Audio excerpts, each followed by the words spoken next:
to be part of this Fusion collaboration recently, and I thought it'd be fun to take a look at a few of the licks that I played. The chord progression is really interesting. It reminds me of like Alan Holdsworth, where the key centers are constantly changing. And there's a few things that I did that I think can be really useful for kind of dealing with these more complex chord changes.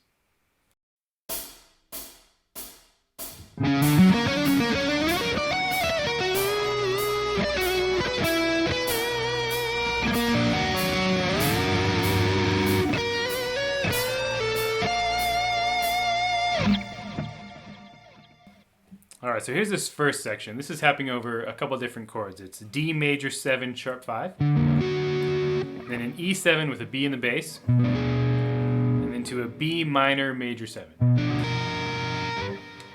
When I'm looking to approach these complex chords, a lot of times I'll see if there's something that's linking them together. In this case, these first 3 chords, I'm treating them all like they're coming out of B melodic minor.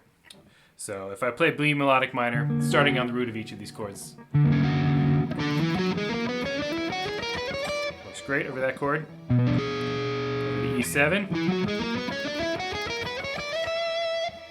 Works great as well. And then B minor major 7.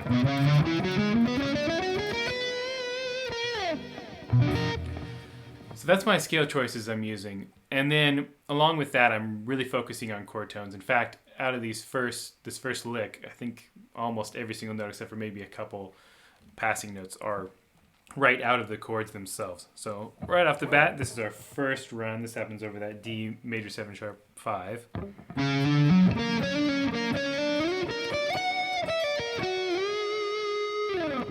So all of that, except for this note here on the 12th fret of the high E string, is right from that arpeggio.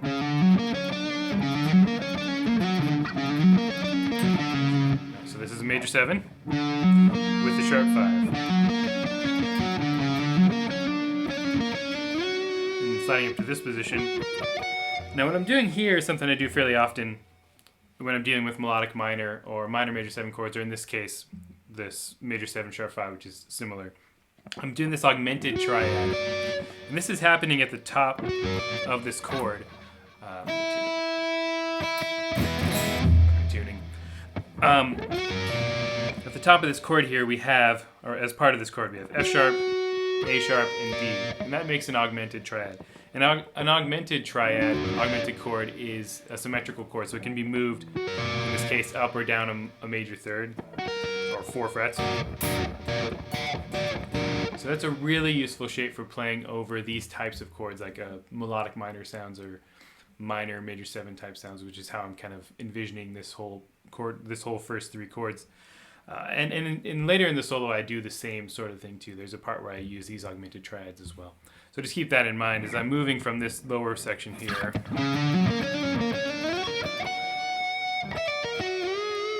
I'm using that augmented triad. And it's going to come back later in just a second. I'm actually holding the bar as I start this, because I'm doing a lot of things where doing the vibrato with the bar, little bends, scoops, all that kind of stuff. When I'm playing these fusion lines, I like to use the bar a lot. I think it kind of gives that sound to me, I think, when I hear it. Because Holdsworth would use the bar a lot, too. Not that I'm playing legato lines like Holdsworth at all, because I'm not really using the same kind of tone. But I think the use of the bar helps a lot. So anyway, moving on from there. Right there, that's where the chord changes to E7. And if there's slash chords, I'm often just thinking of what the chord is itself without the root note. So if an E7/B, I'm playing how I would just play over an E7 as well. The root note isn't affecting how I'm thinking too much in this case. Sometimes it will, but here not so much. And as soon as that E7 chord hits, I'm on a G sharp, a note we haven't played yet. Comes from that B melodic minor, and it's the third of E7. So I'm targeting these chord tones as the chords change. Very important. My next run's here. And that note there, the A sharp 11th fret of the B string, that's when the chord changes to our minor major 7, B minor major 7. I'm hitting that A sharp note, which is the 7th of B minor major 7. Once again, targeting those chord tones.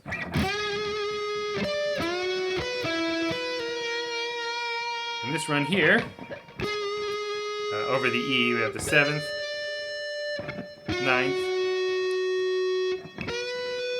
5th, root, 5th, and then to the next chord. So all those tones, notes except for the F sharp, are from the E7 arpeggio. Once again, hitting lots of chord tones. And then here we're over the B minor major 7, and this is what I do here. Now, this is a really cool idea. This might be my favorite little part of the whole entire solo. Is what I'm doing is I'm letting these notes ring out like a chord. Once again, I have this augmented sound here, 8th fret on the D string, 7 on G, 7 on B, and then the 9th fret on the high E string. So these notes are from your B minor major 7 arpeggio, and then this is the 9th of that chord. Cool extension to add to any minor chord. And what I do is I'll take this entire chord, because we talked about the symmetrical nature of the augmented arpeggio earlier, this part of the augmented arpeggio is going to slide up 4 frets. And it's still going to fit within the chord. In fact, all these notes up when I slide up are also from the arpeggio. Now, what I have to do is slide my pinky 1 fret further than the rest. I can't keep the complete symmetrical shape. Otherwise I get this note F on the top, which is not in the chord. So I'm sliding this chord. And sliding these entire chords, with this much distortion, it just kind of rings together and sounds like a crazy, movement, especially when I'm using the bar. A lot of times you can let notes ring together, like full chords ring together.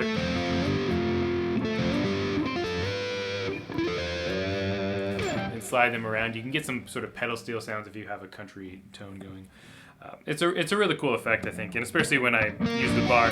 So I hit the chord depressed, and then release as I slide up. And then to end it off, it goes. And these last 3 notes here are where the chord changes to a B flat major 7 chord. And so this is the first time in my mind that we've gotten away from this B melodic minor sound. So I'm going to make sure that I target those notes specifically. So there's some chromatic movement. I go a half step down from there to a note that's outside of B melodic minor. So this is a note we haven't played yet, right? It's also the 9th of our B flat major 7 chord. So you can tell that I've changed tonalities there. So I keep it all kind of within this one scale, targeting the chord tones, and then when it switches, I make sure to hit some notes that really let you know that, hey, our chord and our tonality has changed here. So let's take a look at lick number 2.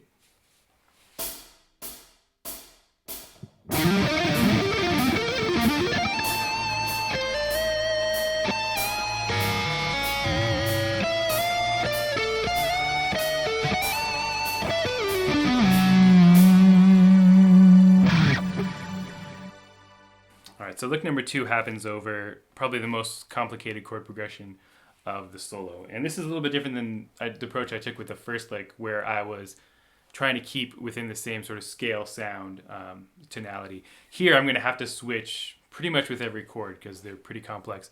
And here's what the chords are. Here we have an E flat major 7, E flat major 9, then to an A half diminished or A minor 7 flat 5, then to a G7 sharp 5 with an A in the bass. That's the weird chord there. And I'll talk about how I approach that once we get to it. Then we have 2 chords that switch in one measure. So 2 beats of B flat major 7, and then D7 flat 9, and then to a G major 7.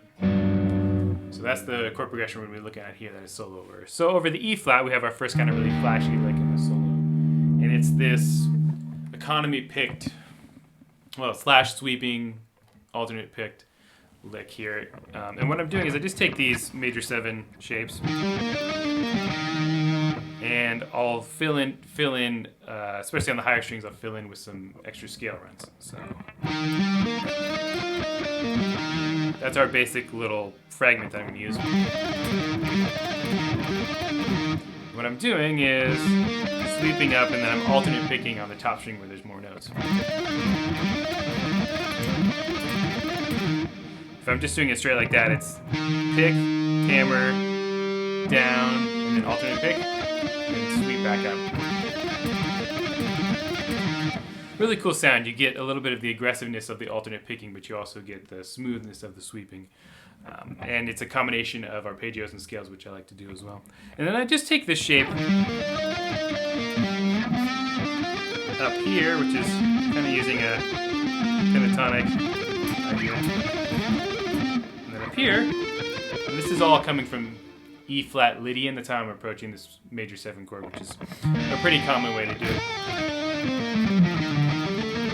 Especially considering our next chord is A minor 7 flat 5. So I want to make sure I play an A in this chord too, just to kind of connect them a little bit. So I'm not going to play just a basic E flat major scale because that has an A flat in it. Anyway, moving there, up here, and I'm just moving up these different arpeggios from within E flat Lydian. So those are your basic outline shapes. And I'm filling it with the chord tones on top. And then I end by going all the way up. And this is how I plan to do it. I'm not sure. I'd have to slow it down and see if I actually hit all of those. Really, this is more of a flurry of notes, and I'm trying to target certain tones, right? As I go along. This is so. I'm trying to land on the beat with each of these. There's a beat there. There's a beat there.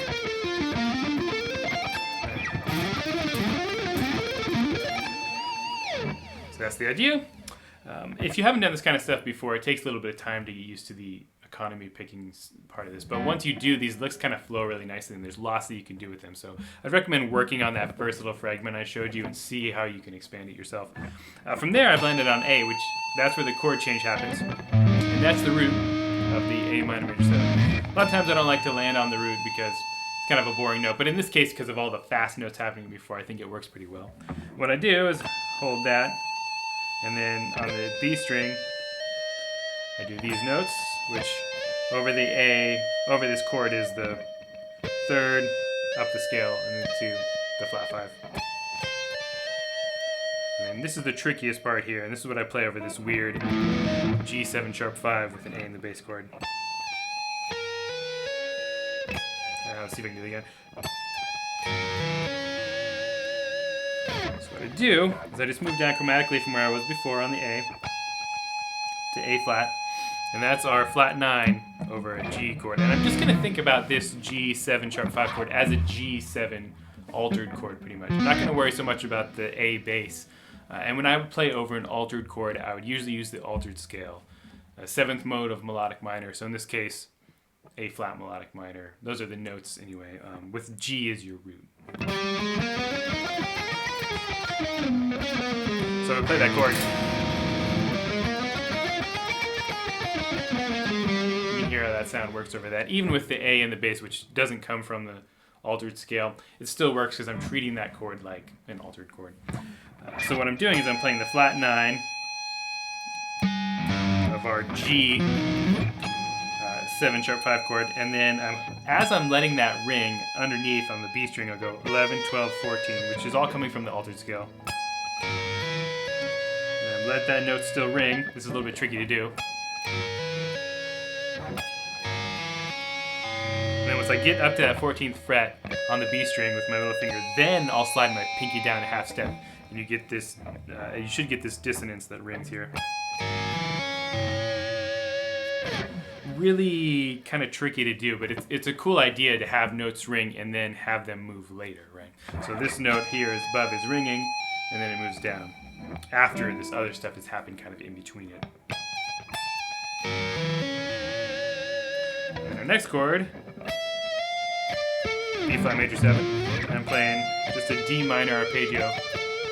Pretty common to start with a minor arpeggio built off the third of a major 7 chord. So over B flat major 7, our third of the chord is D, and I'll just build a minor arpeggio on that. And that's going to give me the third, fifth, and seventh from B flat.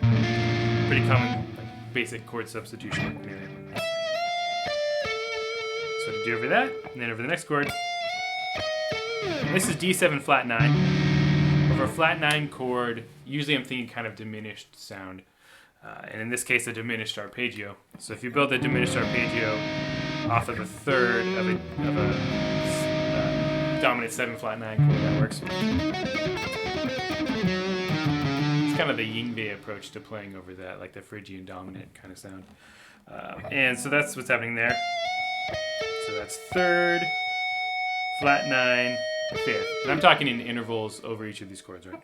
And from there, we go like this. Then we switch to our G major 7. And I go, and I land on the 9th of the chord there. And just like the E flat major 7, I'm going to treat this one like a Lydian chord. And here's what I do. Now what happens here is I do this slide. These notes are all pretty much coming from a G major 7 arpeggio, except for the note E here, which is the 6, which works well because it's coming from the correct scale. What I'll do is to do this slide where I slide, I'm playing 3 different notes with one finger. So 16, 12, 11. It's really tricky to do, and especially to have those notes sound like different rhythmically instead of just sounding like, right? These are each distinct 16th notes that are happening. See that run? A little more whammy bar work, right? And that's kind of what I'm doing throughout here is the bar. Yeah. It's providing me. There we go.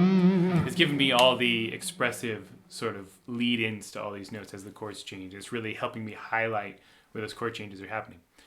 So you're seeing, once again, I'm targeting all these chord tones. And one thing I did in this little part, especially after the fast run here when we get to these higher notes, is you'll notice there's some, on the top string, we have this, these are the notes that are happening, while other notes are filling in between.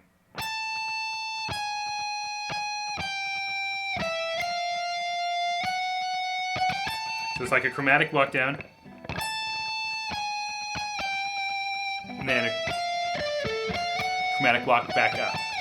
And that's how I was thinking that I was going to connect these very different chords that don't really relate to each other together. It's by having some basic theme.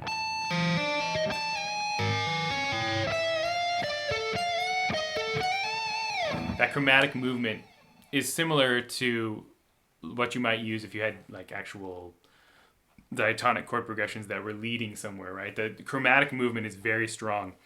So if I'm always looking for where I can move chromatically if two chords are very different and they don't share that many notes in common. I'll often look for a note that's a half step away from the one that I'm currently playing. All right, let's take a look at lick number 3.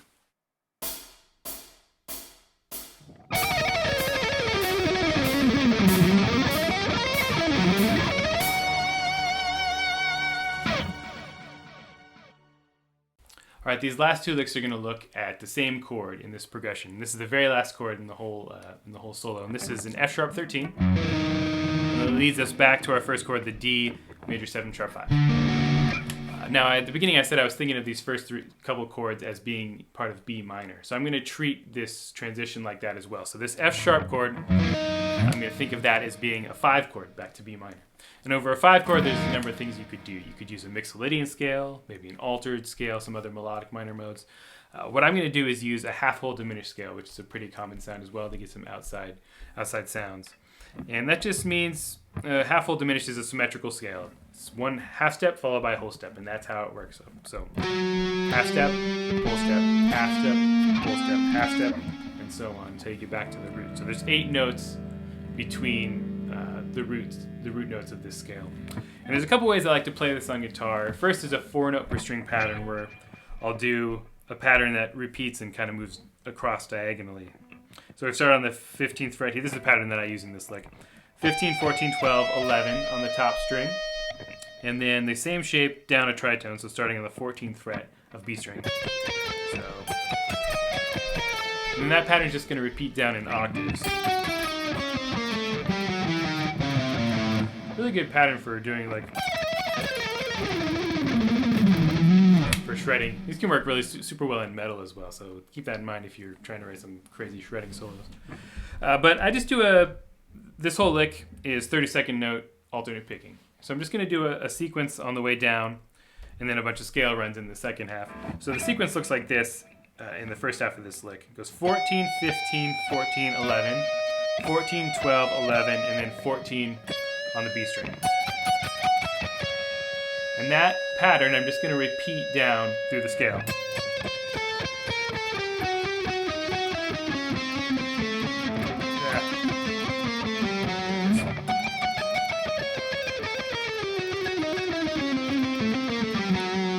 A little bit tricky at first, but once you get it under your fingers, it flows pretty well.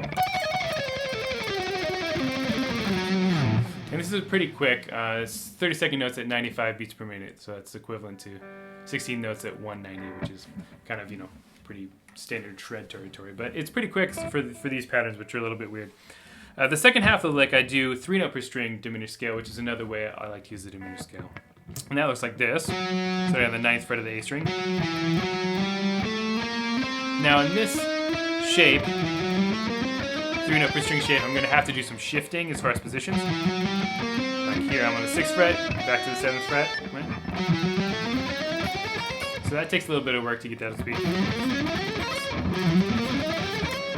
I'm not super warmed up for this, but that's kind of the idea there. And then the end of this lick, I'm going to take these shapes, because this is a symmetrical scale.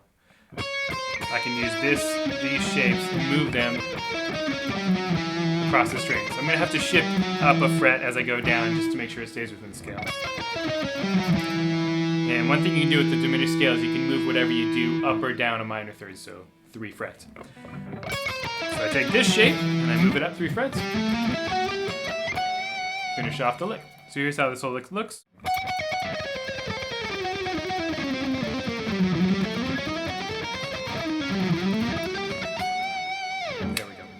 I skip one note, headed back up on the top string just to make it line up with the right amount of beats. But that's that lick, so let's take a look at the very last lick from the solo.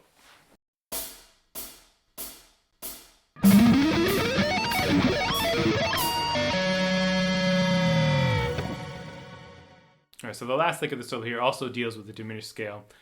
And it's just a big monster lick. So I alternate pick up the scale as fast as possible and do 2 really big sweeps. And the concept I'm kind of using here is similar to what I would do with the other diminished things, where you can move it up or down a minor third, so 3 frets. And that works with whatever comes from the scale. So different arpeggios that come from the scale, different shapes, that all works that way. So in a diminished tonality or a diminished scale, you have actually a major arpeggio. So if I do this half-whole diminished scale, I have an F-sharp major chord. F-sharp major arpeggio. So because I can move things up or down 3 frets, I can move the F-sharp up to A, up to C, to E flat. So these movements of a minor third, sometimes you'll hear people play that kind of stuff where they'll do like over an F-sharp chord.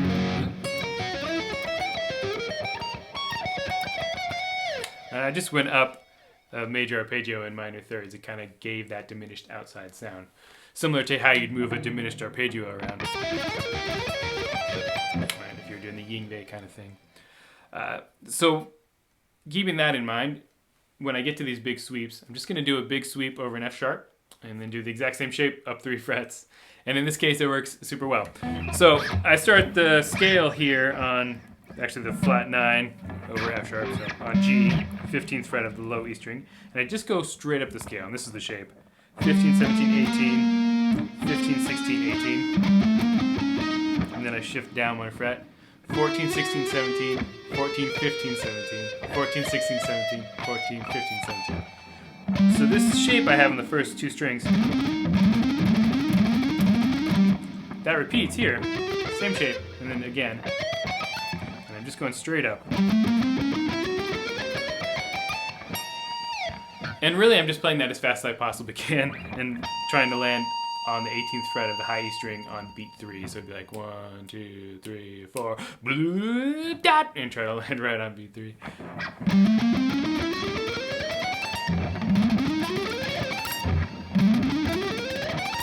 Something like that. A little bit sloppy, as I said. I'm not quite super warmed up right now.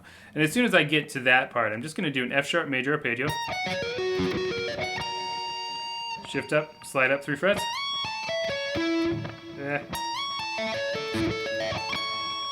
And then from there, slide back down to the 18th fret and do these notes that ring together. And these notes are all from that first chord again, because that's where it changes to the D major 7 sharp 5. So there's your sharp 5, root, and your major 7. And that gives this crazy dissonance that I then dip with the bar, and that's the end of the solo. So there's those 4 licks for you. I hope maybe you get something out of this. I think there's some pretty complex theory going on. So if you have any questions, leave me a comment or send me a message about how, if you have any further questions about how I'm approaching some of these chord progressions. Just so you know, I didn't improvise this solo. If you guys are thinking, oh, maybe it's crazy, you could improvise over that. And I'm not really that good at improvising over really complex changes like this. So I thought for me it'd be better if I could sit down and write something that really flowed over the solo and follow the changes well. Someday I'd love to be able to improvise this kind of stuff over these chord progressions. It's all a journey for everyone. But yeah, I'm going to put the solo at the end here with the tab on screen just so you can kind of see the other parts of the solo that I didn't touch on. And if you have any other questions about other licks in the solo, just let me know. And I hope you enjoyed this lesson, and please subscribe to my channel if you'd like to see more. Thank you. Bye.